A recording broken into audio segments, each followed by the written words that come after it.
দারুল উলুম ইসলাম বালকিয়া মাদ্রাসার সম্মানিত শিক্ষক হযরত মাওলানা উসামা সাহেব বারাকাল্লাহু ফি হায়াতি, হযরত মাওলানা উসামা সাহেব বারাকাল্লাহু ফি হায়াতি হুজুরকে হুজুরের মূল্যবান নসিহত পেশ করার জন্য সবিনয় অনুরোধ করছি। আসসালামু আলাইকুম ওয়া রাহমাতুল্লাহি ওয়া বারাকাতুহু। আলহামদুলিল্লাহিল্লাযী হাদানা লিল ইসলাম الذي نزل القرآن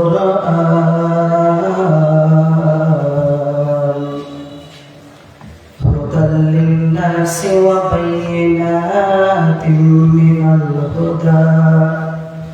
من الهدى والفرقان علمه من البيان ما لم يعلم فسبحان الذي لا يحصى امتنانه باللسان ولا بالقلم ونشهد أن لا إله إلا الله وحده لا شريك له ونشهد أن سيدنا وسندنا وحبيبنا وطبيبنا وطبيب قلوبنا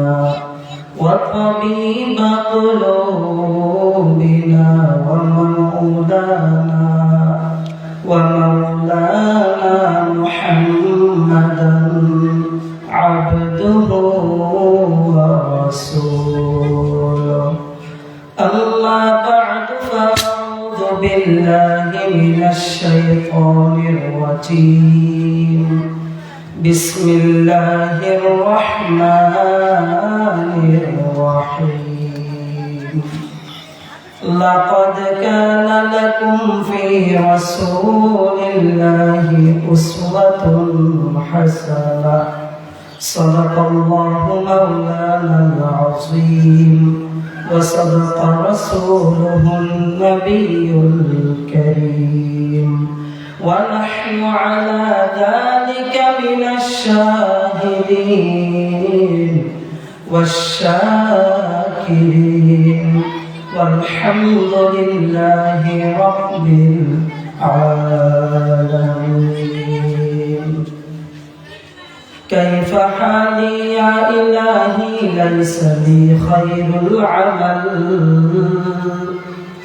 كيف حالي يا إلهي ليس لي خير العمل سوء أعمالي كثير الذات طاعتي قليل سوء أعمالي كثير الزاد طاعتي قليل عافني عن كل داع وقض عني حاجتي عافني عن كل داع وقض عني حاجتي أنت لي قلبا سقيما أنت من يشفي عليل ليس لي قلبا سقيما أنت من يشفي عليل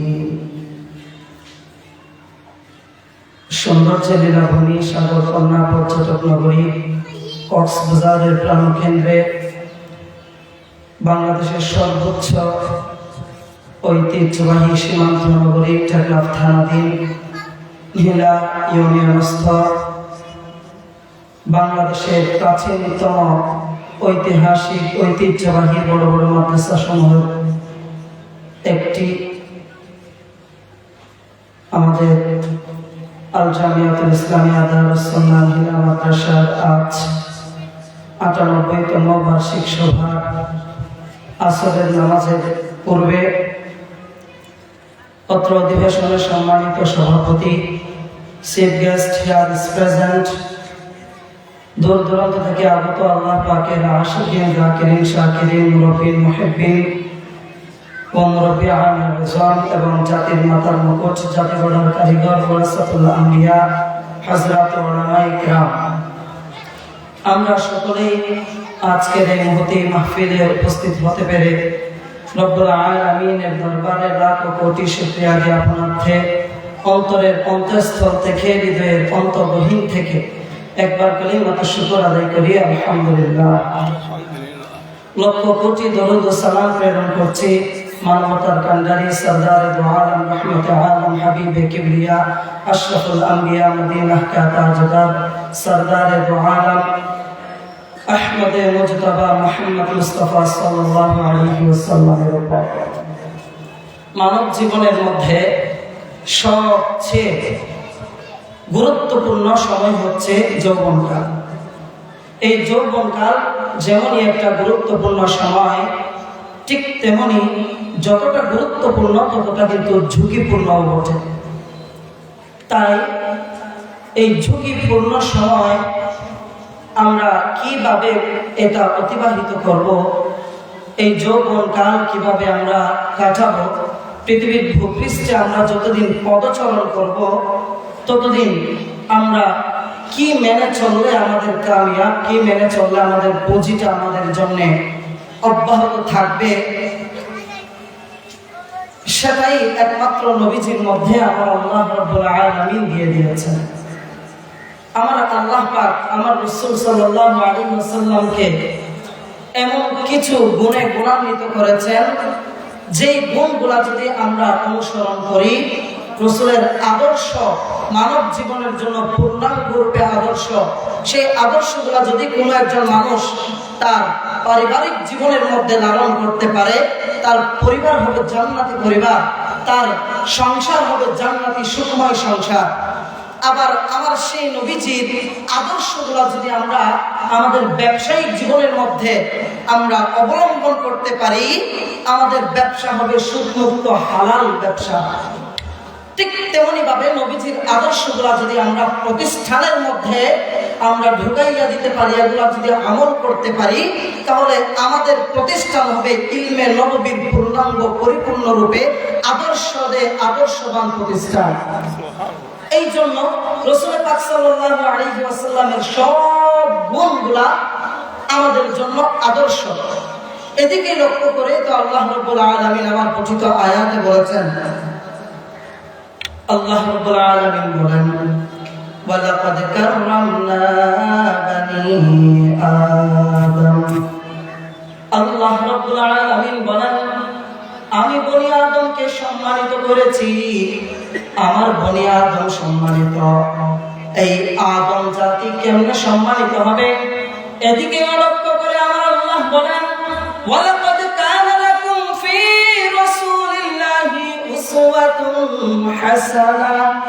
আল্লাহ রাব্বুল আলামিন বলেন, রে গোলাম শুন, ভালো করে শোন, আমি আল্লাহ তোমাদের জন্য আমি নবীজির মধ্যে রেখেছি সর্বোত্তম আদর্শ, जिसका कोई सानी नहीं, वो नबी हमारा है। अल्लाह अकबर बोले, जिसका कोई सानी नहीं, वो नबी हमारा है। जिसका कोई सानी नहीं, वो नबी हमारा है। जिसका कोई सानी नहीं, वो नबी हमारा है। আমার নবী আল্লাহ পাকের যেমন শরীক নাই, ঠিক তেমনি ভাবে আদর্শিতবান ব্যক্তি যদি দেখতে চাও মুসলমান, আমার নবীরও দ্বিতীয় আর কোন ব্যক্তি নাই। সুবহানাল্লাহ বলেন। তাই খতমে রাসূল ফখরে উম্মাম সরওয়ারে আলম, আই খতমে রাসূল ফখরে উম্মাম সরওয়ারে আলম, আই খালিক কাউনাইন কা महबूब मुकर्रम, আই খালিক কাউনাইন কা महबूब मुकर्रम। रत आपकी आई तू जहां बन गया रोशन, रत आपकी आई तू जहां बन गया रोशन, वैरात ज़मी हो गए एक आलम गुलबन वैरात ज़मी हो गए एक आलम गुलबन আল্লাহ সময় খুবই সংক্ষিপ্ত আমি আপনাদের সম্মুখে রাসূল পাক সাল্লাল্লাহু আলাইহি ওয়াসাল্লামের দুই একটি গুনাহ বর্ণনা করে গুণাবলীগুলো আপনাদের সামনে উপস্থাপন করে ইনশাআল্লাহ শেষ করে দেব অল্প সময় আমার নবীজির এক নম্বরের মধ্যে একটা সর্বোত্তম গুণ ছিলেন বৈশিষ্ট্য সেটা হচ্ছে আমার নবী ছিলেন আল আমিন আল আমিন শব্দের অর্থ হচ্ছে আমার নবী ছিলেন দুনিয়ার জমিনের মধ্যে আল্লাহ পাকের বানানো এই দুনিয়ার জমিনের মধ্যে ভূপৃষ্ঠের মধ্যে এই ভূখণ্ডের মধ্যে আমার নবী ছিলেন সবচেয়ে বড় সত্যবাদী আমার নবীর মতো সত্যবাদীদের একটা উপমা এই জাহানের মধ্যে আর নাই আল্লাহর নবী এই দিকে লক্ষ্য করেই তো বলে দিয়েছেন আশরিদকু ইয়ানজি ওয়াল কিযবু ইহলি আমার নবী বলেন সত্য মানুষকে মুক্তি দেয় মিথ্যা মানুষকে ধ্বংস করে দেয় আল্লাহর নবী আরো বলেন আশরিদকু ইয়ানজি ওয়াল কিযবু ইহলি আমার নবীর তাইলে এক নম্বরের গুণ হলো আমার নবী ছিলেন আল আমিন শত্রু সহজেই আরেক শত্রুর গণনা করে না প্রশংসা করে না এক দুশমন আরেক দুশমনের প্রশংসা করে সুনাম করে না সহজেই করে না এক শত্রু আরেক শত্রুর সুনাম করবে কখন যখন সে অতিরিক্ত ভালো হবে ঠিক না একজন শত্রু যদি আরেকজন শত্রুকে বলে এই অনেক বড় সত্যবাদী তাহলে বুঝতে হবে ওই ব্যক্তি শুধুমাত্র সত্যবাদী নয় অতি সত্যবাদী কি সত্যবাদী অতি সত্যবাদী কাজেই তো সেটাই প্রমাণ আমার নবী যেই সমস্ত কাফিরদের অত্যাচারের কারণে নিজের মাতৃভূমি মক্কা ছেড়ে মদিনায় পাড়ি জমানোর জন্য হিজরত করতেছিলেন ঠিক সেই সময়ে পর্যন্ত কত অত্যাচার কত লাঞ্ছিত নবীর গায়ে হাত নবীর শরীর রক্তে রঞ্জিত করেছে মক্কার কাফির মুশরিকরা কিন্তু তারা ওই সময়ের কাফিররা যদিও রাসূলকে নির্যাতন করেছে কিন্তু তারা আমাদের মতো না তারা সত্যকে সত্য বলতো সাদাকে সাদা বলতো কালোকে কালো বলতো এই জন্যই তো রাসূলকে তারা কাফেররাই শত্রুরাই উপাধি দিয়েছিল আমার নবী হচ্ছে আল আমিন সত্যবাদী সুবহানাল্লাহ কিন্তু আমরা মিথ্যা বলি কি বলি না আমরা মিথ্যা বলি না হ্যালো আপনি কোথায় আপনি আছেন নীলাবাজারে বলে আমি কক্সবাজার বলি না আমরা বলি এই জন্য নবীর আদর্শে আদর্শিত হইতে হবে দ্বিতীয় নাম্বারের মধ্যে আমার নবীর আরেকটা বড় গুণ ছিল আমার নবীর আরেকটা ঐতিহাসিক গুণ ছিলেন আমার নবী ছিলেন সবচেয়ে বড় আমানতদার আমার নবীর মতো আমানতদারের উপমা এই জমিনের মধ্যে আর হতে পারে না আমার নবী কেমন আমানতদার জানো নি রে বান্দা জানো ও টেকনাফ মিলার মুসলমান আমার নবী মক্কার কাফিরদের অত্যাচার সহ্য করতে না পেরে আল্লাহর হুকুমে নিজের মাতৃভূমি মক্কা ছেড়ে মদিনায় চলে যাচ্ছিল এই সময়ের মধ্যে আমার নবীর কাছে মক্কার কাফিরদের কিছু টাকা পয়সা গহনা স্বর্ণ জমা ছিল আমানত হিসেবে আমার নবী হযরত আলীকে ডাকতে পারলেন ইয়া আলী তুমি কোথায় এদিকে আসো হযরত আলী এসে উপস্থিত ইয়া রাসূলুল্লাহ লাব্বাইক আল্লাহর নবী আলীকে ডেকে বলে ও আলী আমি তো মক্কার কাফিরদের নির্যাতন সহ্য করতে পারতেছি না আল্লাহর পক্ষ থেকে হুকুম আসলো আমি মক্কা ছেড়ে মদিনায় চলে যাব তো আলী বলেন আমার কি করতে হবে ইয়া রাসূলুল্লাহ বলুন বলতেছে তুমি আমার বিছানায় শুয়ে পড়ো আমি এখান থেকে চলে যাওয়ার পর আমার কাছে মক্কার কাফিরদের যেগুলা ধন সম্পদ টাকা পয়সা জমা ছিল এগুলা আমি চলে যাওয়ার পরে তুমি এগুলা মক্কার কাফিরদের আমানতগুলা তাদের কাছে পৌঁছাইয়া দিবা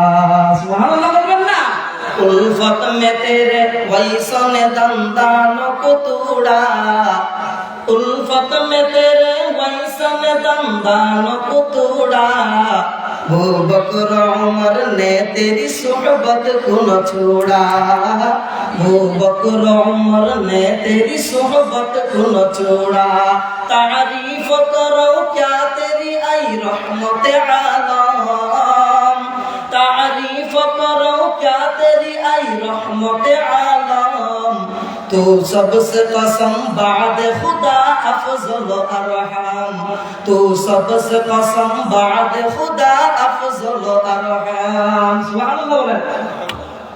আমার নবী হচ্ছেন আল্লাহর পরে দুনিয়ার জমিনের মধ্যে ভূখণ্ডে সবচেয়ে বড়, আল্লাহর পরে সবচেয়ে। এই জন্য আল্লাহ রাসূল সাল্লাল্লাহু আলাইহি ওয়াসাল্লাম আদেশ করতে দেরি হযরত আলী সাথে সাথে রাজি হয়ে গেলেন, বললেন ইয়া রাসূলুল্লাহ ঠিক আছে আপনি যান আমি আছি। আমার নবী কত বড় আদর্শবান আমানত রক্ষাকারী, বুঝছেন তো? এখন শুধু আমাদের নবী না, হযরত উমর রাদিয়াল্লাহু তাআলা আনহু একটা ছোট্ট উপমা দেই। হযরত উমর রাদিয়াল্লাহু তাআলা আনহু যখন খলিফাতুল মুসলিমিন ছিলেন, তখন তিনি একবার নিজের বাসস্থানের মধ্যে বসিয়া রাষ্ট্রের কিছু কাজ করতেছিলেন। একটা মোমবাতি জ্বালাইয়া, কি বাতি? মোমবাতি। তখন তো আর কারেন্ট ছিল না। মোমবাতি জ্বালাইয়া রাষ্ট্রের হিসাব নিকাশ করতেছিলেন। ঠিক এক সময়ের মধ্যে আমার উমর রাদিয়াল্লাহু তাআলা আনহুর কিছু আত্মীয় স্বজন বন্ধু আহবাবরা এসে হাজির। ডাক দিয়া বললেন আসসালামু আলাইকুম ইয়া খলিফাতুল মুসলিমিন। তখন উমর রাদিয়াল্লাহু তাআলা আনহু দরজা খোলা, বললেন তোমরা দাঁড়াও। তারা দাঁড়িয়ে অপেক্ষা করলো, কি হলো বুঝি না, উমর তো গরম। তখন দেখলো উমর রাদিয়াল্লাহু তাআলা আনহু ওই জ্বলিত মোমবাতিটা নিভাইয়া দ্বিতীয় আরেকটা মোমবাতি জ্বালাইয়া বললেন তোমরা আসো, এবার আসো কথা বলি। তারা তো আশ্চর্য হয়ে গেল, জিজ্ঞাসা করা হলো ইয়া খলিফাতুল মুসলিমিন, এর আগে যেটা বাতি আপনি জ্বালাইছেন সেটা মোমবাতি, এটা নিভানোর পরে আমাদেরকে দাঁড় করাইয়া রাইখা আরেকটা যেটা জ্বালাইছেন সেটা মোমবাতি, কিন্তু পার্থক্য কি? তখন উমর রাদিয়াল্লাহু তাআলা আনহু বলেন হে আমার বন্ধুরা, ভালো করিয়া শুনো রে, ভালো করিয়া শুনো শুনো শুনো। এর আগে যেটা মোমবাতি জ্বালাইছি সেটা রাষ্ট্রীয় টাকায় কেনা মোমবাতি, এখন যেটা জ্বালাইলাম সেটা হচ্ছে আমার পকেটের টাকা দিয়ে কেনা মোমবাতি। রাষ্ট্রীয় সম্পদ তো আমানত, এই জন্য আমি সেটা নিবাইয়া আমার নিজের পকেটের টাকা দিয়ে কেনা মোমবাতি জ্বালাইয়া নিজের বন্ধুদের মেহমানদারি করলাম। সুবহানাল্লাহ। দাও খোদা দাও আমায় আবার উমর দরাজ দিল, আল্লাহু আকবার। দাও খোদা দাও আমায় আবার উমর দরাজ দিল, দাও আলীর মতো বীর সেনানী, আলীর মতো বীর সেনানী জাগাতে নিখিল,